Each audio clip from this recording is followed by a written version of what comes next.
My phone doesn't stop ringing. Every week, same question. Which Japanese SUV should I buy? And every week, I watch people make the same expensive, completely avoidable mistake. Yesterday, a woman walked into my shop in tears. 2024 model, 18,000 miles, blown transmission, $45,000, 6 months ago, and now a $6,000 repair bill. Her warranty might not even cover. Here's what no dealership will ever tell you. That Japanese badge means almost nothing anymore. Some of these manufacturers build vehicles that'll run 300,000 miles. Others are basically a subscription service for your mechanic. I've been wrenching on these trucks for 2 decades. Today I'm giving you the 3 best and 3 absolute worst Japanese SUVs you can buy right now. No sponsors, no sugarcoating. And stick around for number 6 on the worst list. I guarantee you didn't see it coming. Starting with the best, and kicking things off at number 1, the Honda CR-V. I'm going to say something bold, right out of the gate. If you only watch the first 3 minutes of this video and you're shopping for a Japanese SUV right now, here is your answer. Buy the CR-V. Go home. You're done. Everything else is a footnote. I have worked on hundreds of CR-Vs across multiple generations, and these things are almost aggressively reliable. The current generation, which Honda completely redesigned starting in 2023, took an already excellent platform and fixed the only real complaints people had about the previous version. I already have 2023 models coming through my shop with 50, 60, even 70,000 miles on them. And you know what I'm seeing? Nothing. Absolutely nothing wrong. These cars come in for oil changes and they leave for oil changes. That's it. Let's talk about the engine first, because this is where I know some of you are going to push back. Yes, the 2017 to 2021 CR-Vs had a well-documented oil dilution problem with the 1.5-litre turbo. I'm not going to pretend that didn't happen. But Honda addressed it in 2022, and the current engine is a completely different story. It runs clean, it runs strong, and the fuel economy is genuinely impressive. This is not a compromised engine. This is Honda figuring out what went wrong and fixing it. Which, by the way, is exactly what separates the great manufacturers from the mediocre ones. Now the transmission. This is critical. Honda's CVT in the CR-V is not like other CVTs. I know that sounds like a cop-out, because everyone says their CVT is different. But I have the receipts on this. I have personally seen CR-V CVTs push past 200,000 miles and still shift smoothly. The key, and I cannot stress this enough, is fluid changes every 30,000 miles. Do that one thing, and this transmission will outlast the rest of the car. Skip it and you're gambling. But maintain it properly, and it's one of the most durable, continuously variable transmissions on the market. Full stop. And if you can stretch the budget even a little, buy the hybrid. I tell this to every single customer who asks me.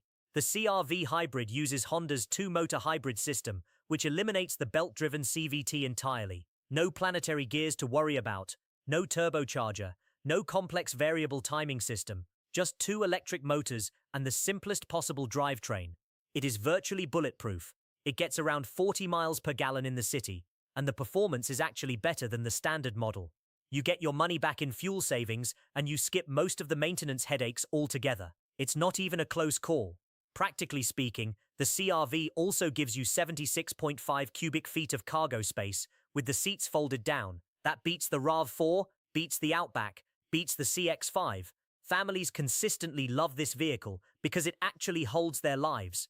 Strollers, camping gear, Costco runs, youth soccer equipment, it all fits. The one legitimate complaint I'll give you, road noise on the highway is noticeable. Honda made a deliberate engineering decision to prioritize fuel efficiency over sound insulation, and you can hear it at 70 miles per hour. Is that annoying? Slightly. Will it bankrupt you? No. And I promise you, a little highway hum beats a $6,000 transmission replacement every single time. Best overall Japanese SUV in 2026. Honda CR-V. Not close. Number 2 on the best list. The Mazda CX-50. This is the one that always surprises people when I bring it up, because Mazda still doesn't get the credit it deserves in this country. People hear Mazda and they think of a budget brand from the early 2000s that made cheap, forgettable cars. That reputation is about 20 years out of date, and it is actively costing people money because they're overlooking one of the most well-engineered vehicles on the market. The CX-50 is the best driving Japanese SUV you can buy. Period. It's not even a debate. If you want a vehicle that actually feels alive when you're behind the wheel, that corners with purpose, that responds when you ask something of it. The CX-50 is in a completely different category than everything else in this segment, but here's what really matters for this video. It's also one of the most reliable. The base 2.5-litre naturally aspirated engine is one of my favorites in this segment. No turbocharger means no intercooler, no boost pipes, no compressor wheel to eventually let go. Mazda's Skyactiv engines are legendary for durability, and this one makes 187 horsepower, with almost zero drama. It'll drink a little gas, it'll start on the coldest mornings, and it will not complain. If you maintain it with regular oil changes, this engine has a genuine shot at 300,000 miles. If you want more power, the 2.5-litre turbo bumps you to 256 horsepower, and I've had several of them on my lift. Mazda built these turbocharged engines with forged internals and quality components. The turbocharger is actually accessible for inspection and maintenance, which sounds basic, but is surprisingly rare. Change the oil every 4,000 miles, not 5,000, not 7,500, 4,000, and this engine will outlast anything Nissan or Subaru currently offers in this price range. The transmission deserves special mention. Mazda made the smart decision to stick with a traditional 6-speed torque converter automatic instead of jumping on the CVT trend. I cannot overstate how significant this is. Traditional automatics are proven technology. They handle heat better, they handle towing better, they handle high mileage use better. I've seen Mazda's 6-speed go 300,000 miles without a rebuild. Change the fluid regularly, and this transmission is essentially a non-issue for the life of the vehicle. Inside, the CX-50 genuinely competes with luxury brands. I've sat in Lexus models costing 15 grand more that don't feel as premium as a well-equipped CX-50. Real materials, tight panel gaps, absolutely nothing rattles or creaks. It's the kind of interior quality that you appreciate more every year you own the vehicle instead of less. The honest downsides: rear legroom is tighter than the CR-V, and the cargo floor is a bit smaller. If you're regularly hauling a large family or running furniture store trips, you'll feel the difference. But if it's mostly adults, daily commuting, weekend adventures, and occasional road trips, the CX-50 gives you everything you actually need, plus a driving experience that makes you want to take the long way home. For enthusiasts who've been told they have to sacrifice fun to get reliability, the Mazda CX-50 is your answer. Number 3 on the best list, the Toyota 4Runner. I already know what half of you are thinking. Of course the 4Runner is on the list. This guy is going to tell me to buy an old, slow, expensive truck that gets terrible gas mileage, and honestly, you're not wrong about any of those things. But you're also missing the point of what the 4Runner actually is. The 4Runner is not trying to compete with the CR-V or the CX-50. It is a completely different philosophy. If your goal is to buy one vehicle and drive it until you physically can't drive anymore, if you want a machine that you can actually depend on in genuinely difficult situations, if you want an SUV that your mechanic treats with respect when it rolls into the bay, the 4Runner has no equal. Let's start with the construction. The 4Runner is body-on-frame. Every other SUV in this conversation is unibody.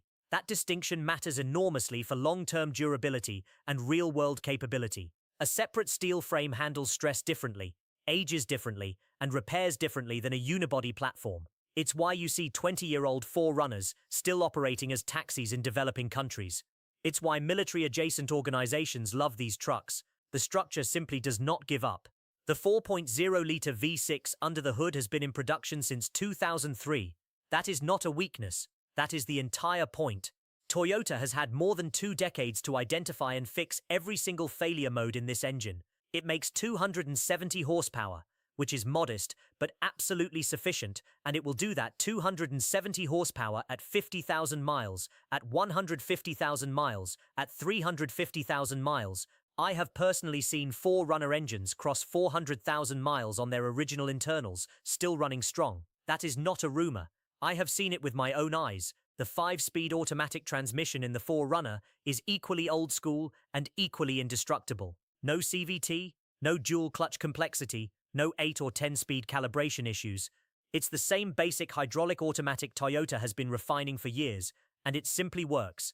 Change the fluid every 60,000 miles, and this transmission will be completely irrelevant to your repair budget for the life of the vehicle. Off-road capability is genuinely in a different category. Low-range transfer case, available rear locker, serious ground clearance, and approach angles that make other SUVs look embarrassed. If you ever actually need your SUV to perform in difficult terrain, snow, mud, rocky trails, serious towing, The 4Runner doesn't ask questions, and the resale value is almost unreasonable. A 10-year-old 4Runner with 150,000 miles regularly sells for $25,000 to $30,000. Think about what that means for your total cost of ownership. You are essentially buying a vehicle that refuses to depreciate. The legitimate complaints: the interior feels genuinely dated, because it largely is. Fuel economy sits around 16 to 17 miles per gallon in the city, which will cost you at the pump every single week. The ride is firm and choppy compared to modern crossovers. These are real trade-offs, and you need to be honest with yourself about whether you can live with them. But people who buy 4Runners aren't buying them despite these things. They're buying them because they've done the math, and they understand that a vehicle that starts every morning for 25 years and never strands them is worth every penny of that premium. If longevity is your non-negotiable, nothing on this list or any other list touches the 4Runner. Now let's talk about what to avoid. And this is where I want you to pay close attention, because if I save even one person in this audience from one of these mistakes, this video was worth making. Worst Japanese SUV number 1, the Nissan Rogue. I'm going to be direct with you because I respect your time and your money. The Nissan Rogue is the single vehicle I see cause more financial devastation than anything else that rolls through my shop. I do not say that casually. I say it because I have watched ordinary, working people get absolutely crushed by this vehicle, and I'm furious on their behalf. The problem is the Jatco CVT transmission, and it has been the problem since 2013. Nissan has been installing this transmission across their lineup for over a decade, and they have not solved it. These transmissions fail, not occasionally, not rarely, but with alarming predictability, somewhere between 60,000 and 100,000 miles. The early symptoms are shuddering under acceleration, then slipping, then you're getting towed. A replacement CVT runs $4,500 to $6,000, and that's before labor. I have replaced dozens of them. Dozens. You want to know how I know Nissan knows this is a problem? Because they quietly extended the powertrain warranty on affected models to 84,000 miles. Companies don't extend warranties on components they're confident in. They extend warranties on components they know are going to fail, because the legal and PR cost of the extension is lower than the cost of the class action lawsuit. And here's what scares me about the newer models. I'm already seeing 2022 and 2023 Rogues coming in with transmission symptoms. Some people in comment sections will tell you Nissan fixed the CVT on the new generation.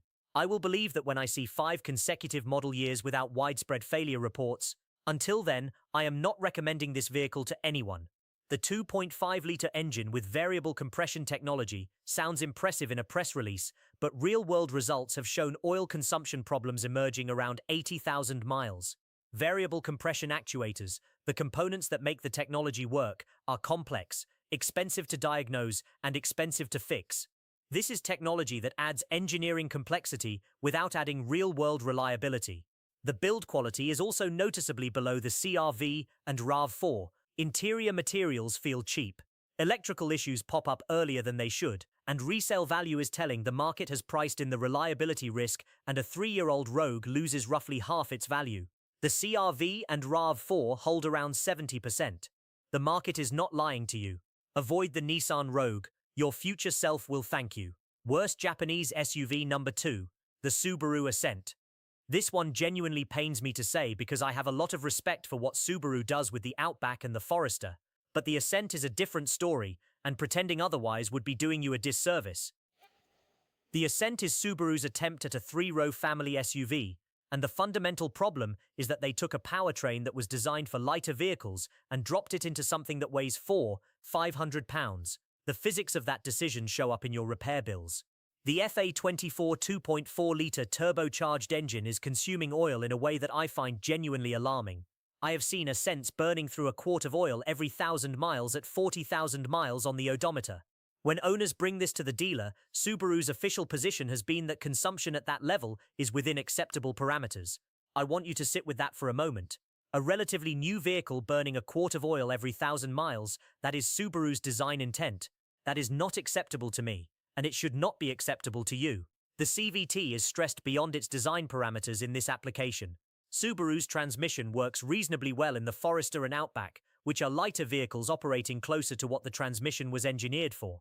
The Ascent asks far more of it, and the overheating and premature wear I'm seeing at 70,000 miles reflects that. I've already replaced Ascent CVTs that have no business failing that early. And then there's the maintenance reality of Subaru's Boxer engine layout. The horizontally opposed design puts the cylinder heads on the sides of the engine, which makes everything that touches those heads dramatically more difficult to access. Spark plugs, a job that takes 20 minutes on a Honda, can take 2 hours on an Ascent. Water pump replacement is a half-day job buried behind the timing chain. Every single service interval costs more in labor because every single component is harder to reach. If you genuinely need 3 rows, the Honda Pilot and Toyota Highlander are both more reliable, more spacious, and more practical at comparable price points. The Ascent's only meaningful advantage is standard all-wheel drive, and both of those competitors offer AWD without the oil consumption and transmission concerns. And number 6, the one I told you to wait for, worst Japanese SUV number 3, the Mitsubishi Outlander. Here is why this surprises people. On paper, the Outlander looks like a reasonable deal. The price is competitive, the warranty is long, it looks modern, and Mitsubishi has been around forever. On paper, it seems fine. In reality, it is one of the worst values in the entire segment. Let's start with the powertrain. The base 2.5-litre engine produces 181 horsepower, which sounds acceptable until you're merging onto a highway with 4 passengers and a full cargo area, and the car is asking you to be patient. The CVT paired to it was co-developed with Nissan using Jatco hardware, the same fundamental system I just spent several minutes warning you about. I have seen Outlanders with CVT failures at 65,000 miles. This is not a coincidence. This is a shared engineering problem showing up in a different badge. The build quality is bluntly the worst of any Japanese nameplate I work on. Interior panels that rattle within 2 years, door seals that allow wind and water intrusion earlier than they should, paint that chips and oxidizes faster than any competitor. I have seen 3-year-old Outlanders that look as worn and tired as vehicles twice their age.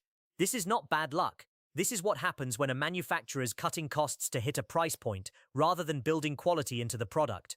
Mitsubishi's dealer network in the United States is also shrinking, which creates a practical problem that gets worse every year. Fewer dealers means less competition on service pricing. It means longer waits for parts. It means that as the brand continues to contract domestically, finding qualified technicians who specialize in these vehicles is going to become genuinely difficult. I'm already hearing from customers in smaller markets that Mitsubishi service appointments are scheduling 2 and 3 weeks out. In 10 years, this is going to be a real headache, and the resale value tells the whole story. An Outlander loses roughly 60% of its value within 3 years of purchase. You are not buying a vehicle, you are entering a depreciation contract. Here's where I leave you. When you're spending anywhere from $35,000 to $50,000 on a vehicle, you are not just buying transportation. You are buying the next 5 to 10 years of your financial life. A reliable vehicle is invisible. You drive it, you maintain it. It rewards you by not requiring your attention. An unreliable vehicle becomes a part-time job.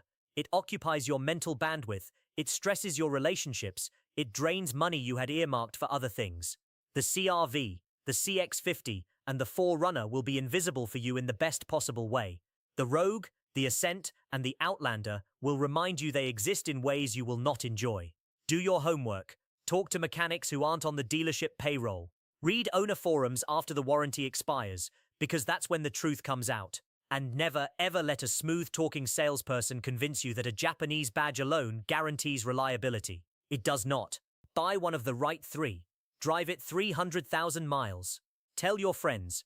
And if you found this video useful, the algorithm responds to likes and subscriptions, and it means I can keep making content like this instead of just answering the same phone calls every week. Stay tuned, because next I'm breaking down the insider maintenance habits that will keep any of these vehicles running for decades without major drama.